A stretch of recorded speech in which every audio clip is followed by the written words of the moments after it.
महिलाओं की सुरक्षा के लिए बनाए गए कानूनों का उद्देश्य समाज में व्याप्त हिंसा, उत्पीड़न और असमानता से महिलाओं को संरक्षण देना था।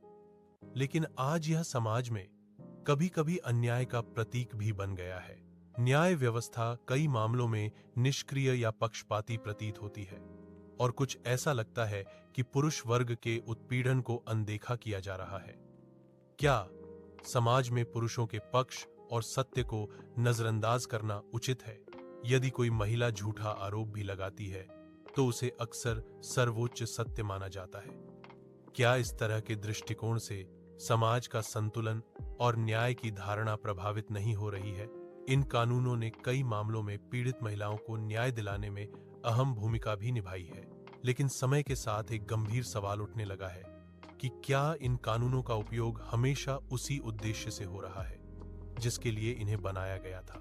कई सामाजिक और कानूनी चर्चाओं में यह बात सामने आती है कि कुछ मामलों में इन प्रावधानों का इस्तेमाल व्यक्तिगत लाभ, बदले या दबाव बनाने के लिए किया गया।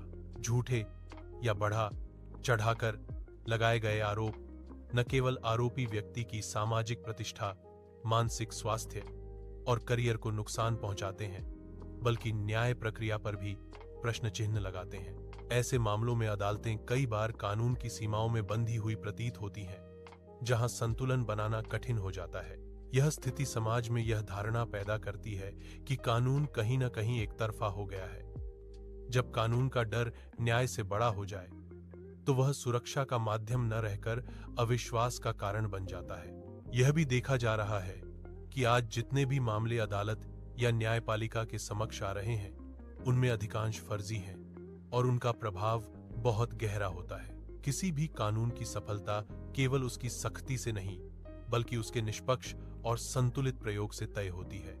महिलाओं की सुरक्षा और पुरुषों के संवैधानिक अधिकार दोनों को एक दूसरे के विरोध में नहीं देखा जाना चाहिए। न्याय व्यवस्था का लक्ष्य पीड़ित को संरक्षण देना है, न कि किसी निर्दोष को दंडित करना। इसलिए जरूरत है ऐसे तंत्र की जहां वास्तविक पीड़ितों को तुरंत न्याय मिले और झूठे मामलों पर भी उतनी ही तेज और सख्त कार्रवाई हो। प्रारंभिक जांच, जवाबदेही और समयबद्ध सुनवाई जैसे उपाय इस संतुलन को बेहतर बना सकते हैं।